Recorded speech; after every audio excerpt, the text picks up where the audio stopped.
What's good, family? Welcome back to another video from MHU Effects. Before we even get into the video, I just want to say Merry Christmas to all of you out there. Wishing you nothing but joy and happiness in the season. You can see we got the Christmas tree up, we got the decorations on deck. I might keep this for a little while. This could be the very last video of the year. We might see another video before New Year's, but I will let you guys know if I'm going to be dropping a video.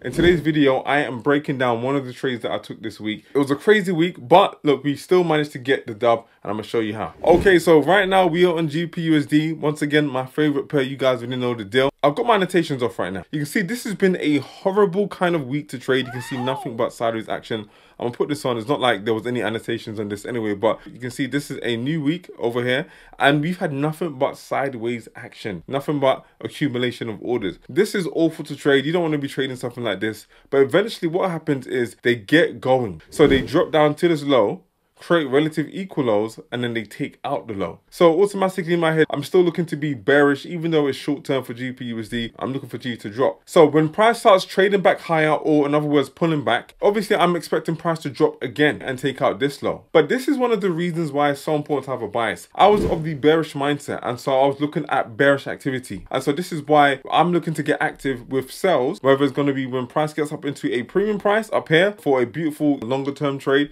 or whether price gets down to this level and I'm looking to run out the liquidity beneath this low. Because like I said, one thing you have to really remember is that when price takes out a low, when it pulls back, it's only generating liquidity to run it later. What I simply mean by that is this: when price starts to run higher with these higher highs and higher lows, more liquidity is going to be placed beneath these lows, and you know that price is drawn towards the money. So once price has accumulated enough orders, they then go forth and run out that liquidity to the downside. So they generate liquidity beneath these lows to run it later. I'm bearing that in mind now. I know that the aim is to run out liquidity. We need to run out all these lows, and so right here is where I'm starting to get active. This is Wednesday. This is why you see this line here. This is Wednesday's price action. I do have everything else cut off the screen right now, but like I said, it's always important to have a bias. So part of my bias was, what is beneath this area here that price can actually potentially use to turn back up to the upside, even if it's just for a short-term play? What is beneath this level? This is where I zoom out, and you can see now I've got my last down close candle. This is a last down close candle.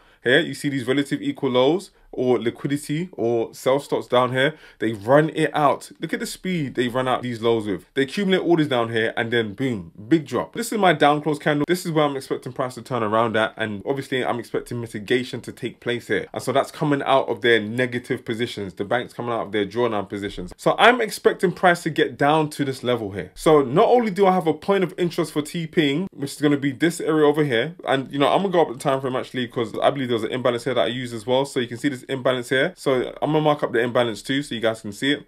So this kind of sits high and that one's low.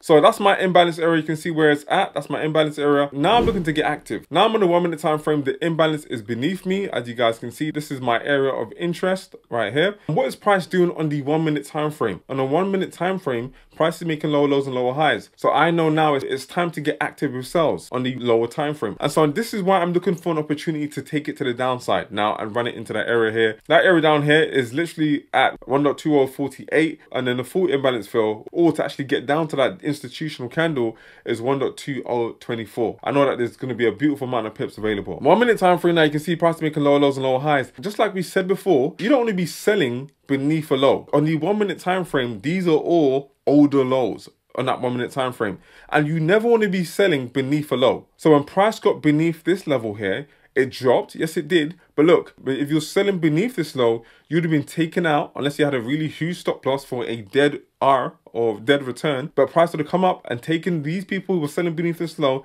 taking them out. Because when price dropped beneath this area here, some people would have seen that as some kind of support and resistance zone and maybe moved their stop losses into profit. And then this is where they would have been taken out of the trade. Unless you would have had a huge stop loss. So let's just say you went for a break and retest.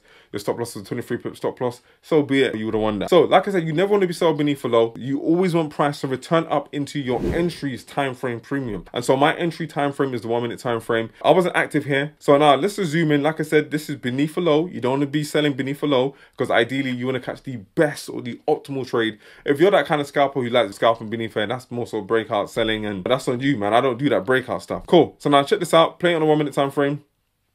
price is beginning to trade higher now. And so this is where I'm looking to get my entry for GPUSD. I take it from roughly about 80 here, and then I put my stop loss above this high, roughly about this high. So you can see that's a 7 pip stop loss. I'm going to go ahead and move that to my area of interest where I'm going to take my first TP just to show you what it would be like. This is a 1 to 4 hour trade. Look, the risk to reward here isn't the best. I know it's good for some folks, but for me, this isn't the best kind of risk to reward. But still, I'm still going to take the trade. Just because the price gives you something like this doesn't mean you shouldn't take it, especially for a dead week. Now check it out. I'm going to hit play again. Let's go. You can see, look, it doesn't come to my entry. What do you do? So when it doesn't come to your entry, what are some people going to do? They're going to start trying to do breakout selling again. Be selling, selling, selling. Ultimately, this is where I was looking to take it. I wasn't going to hold the full thing, but this is where I was looking to take it for the full last unclosed candle, even though I was going to take partials here. Take partials at their imbalance and then close off the rest at the full fill. Some people would have been doing breakout selling here. I'm going to go ahead and copy and paste this real quick. There we go. Let's just say they would have seen it break the low, like, oh snap, I missed a trade. And now look, this is what they would have done. They would have jumped in here. This stop loss would have been too big for them, right? That's, you know, maybe a 17 pip stop loss. They might have just, you know, done a normal 10 pip stop loss. But now look at the risk to reward just to get to the imbalance. This is there. This is a 1 to 1 hour trade. This here is a 1 to 3 hour trade. Some people like that kind of trade. But then at the same time, that means you have to hold this whole trade to this area. So that's what some people would have done. For me, would have been a dead trade. This is just for me personally, that would have been dead for me. But what I decided to do once again, because using the same kind of logic, you don't want to sell beneath old lows. To refine it even more, your entry time frame's low. I'm going to wait for some kind of retracement first before selling. Then I identified this imbalance right here for an entry. Then I'm going to wait for price to get into this level. Let's hit play a few more times. You can see here, this is where price gets up into this area over here. I jump in for a sell now because this is my area of interest around these lows, around 64 or 63. I can't remember which one now, 64, 63. And I put my stop loss basically at the very highest point of this imbalance. I had roughly about a 4 pip stop loss. So a 4 pip stop loss, there we go, near the highest point of the imbalance right here. I actually missed it from the imbalance. It happened so quick and I got distracted for a few seconds and boom, that was it. But anyway, it happened. So this is my entry right here. And now I'm going to zoom out a bit. There we go. This is the imbalance that was created after that down close candle. And then this is the full fill. So now this became the game plan because I knew that price wanted to get down to that down close candle because the lower time frame is bearish. Price is not turned around. It's not broken above no highs. Highs are still being protected at this point. I'm looking to take price lower. Now I'm going to go ahead and hit play.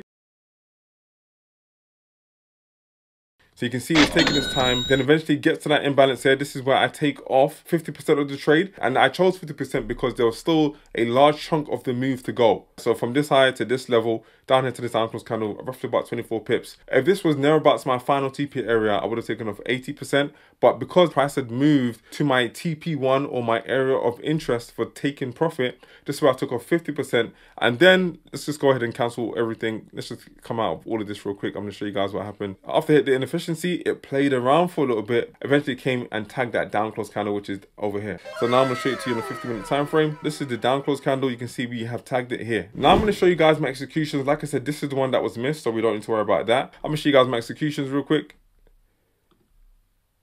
So this is where I entered. I took my first TP right here when price traded into this imbalance, and I took off the rest at the down close candle you can see right here.